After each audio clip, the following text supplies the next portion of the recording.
Who do politicians owe their loyalty to? Their leaders, their parties, or their constituents?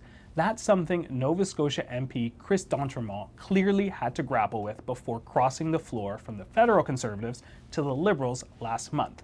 I didn't find I was represented there. That my ideals of an Easterner, of a red Tory, I mean, quite honestly, of trying to find ways to find solutions and help your community rather than trying to oppose everything that's happening. A new book, No I in Team, Party Loyalty in Canadian Politics, says it's getting rarer for parliamentarians to break ranks, even when it comes to what they say. I sat down with two of the authors, Alex Marland, Jaroslawski Chair in Trust and Political Leadership at Acadia University, and Jared J. Wesley, Professor of Political Science at the University of Alberta, to talk about how party discipline is shaping democracy in Canada and silencing dissent. Alex, Jared, great to see you. How are you guys doing today? Hey, great. This is good to be on this program chatting with you. Great to be here. Alex, I'm going to come to you. This book spells out a system of really strict party loyalty in Canada, and I'm hoping we can get a brief history here. How did we get here? Oh, gosh. I mean, a lot of politicians will tell you there's no political parties in the Constitution of Canada. These things emerged. And if you think about it, whenever you're in a big group, you inevitably are going to start finding factions and little subgroups kind of emerging. And so it makes sense that in a legislature, whether it's at the federal level or in the provinces for that matter, you're going to end up having political parties emerge because people who are like-minded and have shared goals are going to want to work together and are going to be different than people who have different goals. And so what happened is over time in Canada, we saw that political parties started getting more and more power over time. But really, it's when you saw changes in the legislature that political parties had a lot more control over candidates, over parliamentarians, and then eventually over candidates, particularly when party labels started appearing on ballots in the 1970s federally. Jared, MPs are consistent not just in how they vote, not in how they campaign, but also how they talk to media. How has message discipline evolved over time? Yeah, I think there's two trends that we noticed in our research. The first is that like-minded people, as Alex mentioned, start to congregate within parties, but at the same time, folks that might have shared even a slightly different opinion are simply not offering their names up as candidates or joining the parties in the first place. So it becomes a matter of self-selection. But really, things took off with the advent of social media, as MPs, on one hand, had more access to direct communications with their constituents. Parties, at the same time, realized the huge risk involved in that. Parties themselves, as central organizations, wanted to drive one narrative, and they needed to make sure, from a risk perspective, that their candidates weren't messaging something that would either distract or, in worst case scenarios, counteract some of the things that they were trying to say to voters. And so social media was really the time when we saw this message discipline kick in into high gear. Can you help us understand, Jared, a little bit of sort of the training that kind of goes into this? Like when we talk about the risks that are involved, but what are MPs being told when it comes to message discipline? Well, one of the key findings and recommendations from our book is that MPs ought not just to hear from political parties when it comes to their orientation to Parliament. Right. Most of the introduction that they get to life as an MP or at the provincial level as an MLA or MNA, MHA, and all of the other acronyms, most of that orientation beyond, where the bathrooms are and how to hire individuals from human resources is coming from the party. And as a result, these folks are being conditioned to think of not just voting in the legislature, not just drafting of laws and reviewing of laws, but how they communicate with each other in the House and then how they communicate with their constituents. All of that is being conditioned by parties, training people to toe the party line. All right, Alex, I want to talk about some news that made some headlines a few weeks ago when MP Chris D'Entremont crossed the floor in November. It created a media frenzy. It was a big deal. Why? Well, I mean, I can tell you one thing that, the floor crossing event really for us was a key moment because it very much is what our book is about, which started as a grant to study floor crossing in Canada. And the reason why this attracts so much attention there's a few key variables that were different about Chris D'Entremont crossing the floor compared to some others that don't get a lot of attention, or they flame out after maybe a day or two.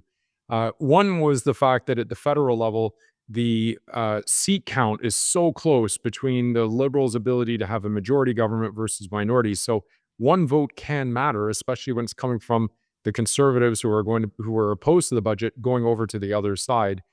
Then, of course, there's just simply the nature of budget day. So there's a lot of drama around that particular day. And then we get these images of Chris D'Entremont walking into the caucus room with the prime minister. And so all of these things really combine for everybody to start talking about this. And part of it is also because this is so shocking. This is seen as the ultimate treachery. I mean, the Liberals and the Conservatives are positioned as almost mortal enemies, even though we know that they actually have an awful lot in common. Jared, what does it do to our democracy when everything happens on such a strict party line? It feeds into what political scientists call affective polarization. So that's not just simply groups of people diverging when it comes to policy solutions or seeing themselves as being on the left and right. Though that has always happened.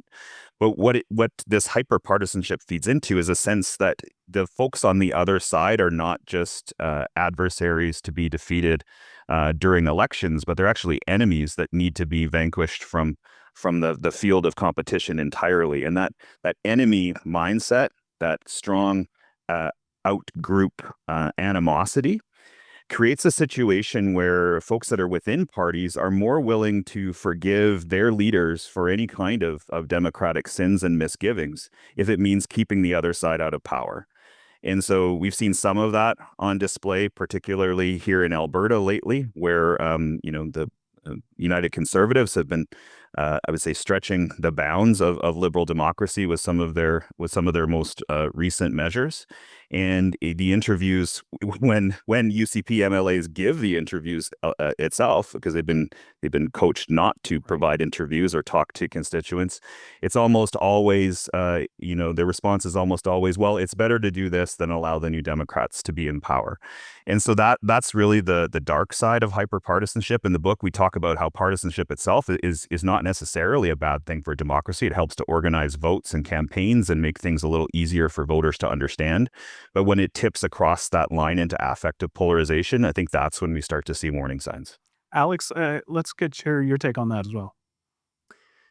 I think that really what we're looking at is, a bigger picture question for me. And that is that why is it like this in Canada? Why do we have this situation? Why do we accept it? Why is it that if somebody does something that is, speaking up on behalf of the people who elected them, or something that's a matter of their own convictions, or frankly, they just see something and they think it's wrong, why is it such a big deal? And why is it so awful if an elected representative comes out and says something that goes against the team or goes against their leader? They're celebrated in some quarters as somebody who is authentic and somebody who's a good representative. And then in other ways, they're treated as a maverick, as an anomaly, as somebody who absolutely has to be tamped down. And so, the broader question I would have for Canadians and Ontarians generally is why? Why do we accept this? Why does it have to be this way? Alex, can you help pull the curtain back a little bit in terms of what's happening behind the scenes within a caucus, trying to keep everything in line? I'm trying to, when Jared was talking, the first visual I got was kind of like a football team prepping before a game, getting everyone together, getting everyone hyped. But in terms of, in times of conflict, what is happening in a caucus? Well, maybe I can explain two things, and they're both driven by technology that a lot of people would not know happens behind the scenes that really conditions things. So the first thing we hear about every now and then is the candidate vetting process that goes on surrounding elections, and the amount of scrutiny that goes in to look into the background of people to get a sense of, has anybody done anything that could cause embarrassment or be a distraction during the election campaign? I completely understand why political parties do that. They need to manage their brands and they need to control the narrative. But at the same time, what that does is that means that anybody who is, got a reputation of being outspoken or a bit of a maverick or a bit controversial might get screened out. And so you end up bringing in people who are told, always repeat what the message of the day is, what the leader is doing. Don't cause a distraction. Now you get elected. Now you go into the legislature, and what happens often is in the mornings you will get messages that are sent to you on your phone, and you're checking your phone, and what it says is, okay, here are the hot issues. Here's the key message, and here it is, who's the spokesperson, and you need to make sure that you are repeating those messages. And if the media has anything they want to talk to you about, or a constituent or whoever it might be, direct them over that way. So the whole thing is about making sure that you have a team united construct when it comes to messaging, but that also takes away individual voice. I want to pick up actually on the media there, the media's role, really. Jared, when an MP expresses a different opinion from their party leader, it creates this frenzy. We see the microphones, we see the scrums. Is that part of the problem?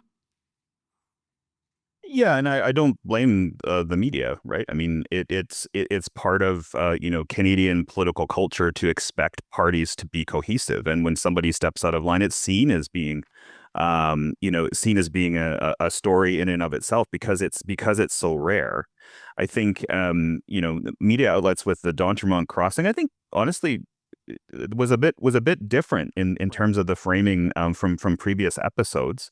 The media's framing around Nate Erskine-Smith's frequent disagreements with his party leadership within the Liberal caucus, I think the media has gotten a little bit more nuanced over time. In our book, actually, we looked at over 3,000 different news articles related to party defections since 1980.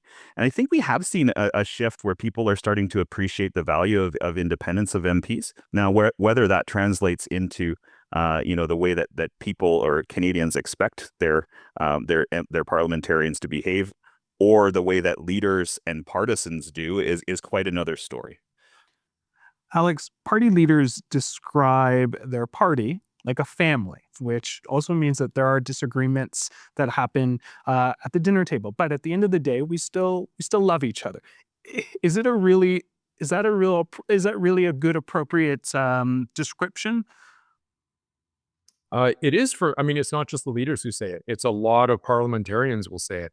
And they feel a sense of attachment like you often do when you're part of a tight group, whether it's at your place of work or whether you've joined a sports team or whatever the case. And so people who are involved in party politics from a very young age, particularly if their parents were involved or they got involved in a university setting or something to that effect, it becomes part of their identity. And so they feel that they have this community that they can be part of. Now, equally, it's interesting that there are a lot of people who, when they leave the party because of some blow up or something they don't agree with, they will sometimes liken it to a divorce. And it helps us to understand that what's happening is in the lead up to them choosing to leave, they are increasingly feeling, I don't belong here. I'm not getting along with these people. There's a period of, you're not talking to each other the way you used to. You're feeling isolated and marginalized. You're definitely not getting along with the leader.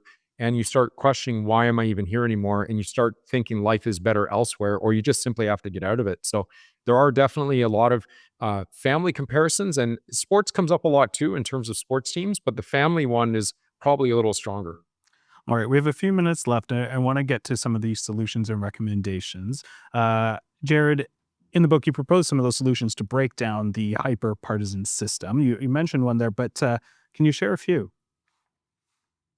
Yeah, I think the one that I touched on earlier, I think is the low hanging fruit, which is to change the way that we orient parliamentarians to their jobs. And I know anybody that's been new to a job, it's like drinking from a fire hose in the opening days and weeks. So I don't think this happens on day one, but I think it happens over the course of their first few years in office, and that's to actually just go back to basics and tell them, yes, parties are an important part of Canadian democracy, but there are bigger principles at play, right?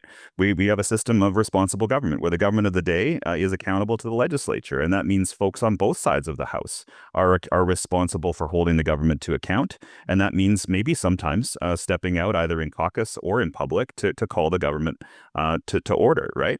I think also talking to them a bit more about their role as representatives, as we talk about in the book, is also important. So they're not just partisan representatives. They have to wear a bunch of different hats. They're delegates on behalf of their constituents, but particularly in times of national crisis where things that happen that are unanticipated, they have to be trustees of the public good. They have to go and deliberate as a group of parliamentarians to come to the best outcome for all Canadians. And wearing that delegate, trustee, and partisan hat at the same time can be challenging, but it's something that we recommend parliaments, legislatures across the country consider. Alex, you get the last word. Yeah, well, one thing we need to do is somehow find a way for political parties to agree to make it easier for independents to get elected and easier for independents to have access to their responsibilities in the legislature. I think, off the top of my head, there's 4 independents who have been elected as independents in provincial legislatures right now, including in Ontario and Bobby-Ann Brady.